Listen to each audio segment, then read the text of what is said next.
सबसे पहले मैं धन्यवाद कहना चाहूँगा आप सभी लोगों का जो यहाँ पर आए, और फिर धन्यवाद कहना चाहूँगा मैं अपने भूवर भाई को जिन्होंने ये अखाड़ा आप लोगों को दिया। और हम आशा करते हैं और ये उम्मीद भी रखते हैं कि भविष्य में इस अखाड़े से अंतर्राष्ट्रीय स्तर पर पहलवान तैयार होके जाएंगे।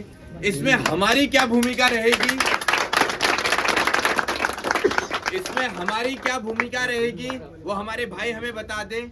अगर जब आप नेशनल के लिए खेलने जाएं, कहीं बाहर खेलने जाएं, किसी भी प्रकार की हमारे खिलाड़ी को कोई भी परेशानी अगर आती है, फेडरेशन में कोई गड़बड़ी अगर होती है, इनजस्टिस होता है और भेदभाव किया जाता है पहलवानों के साथ, तो हम आपको भरोसा दिलाते हैं कि पहलवानों के साथ, खिलाड़ियों के साथ किसी प्रकार का भेदभाव नहीं होने देंगे। और आपको जहां तक आप पहुंचना चाहते हैं अपनी मेहनत के दम पर, वहां आपका रास्ता साफ करने का काम हम लोग करेंगे।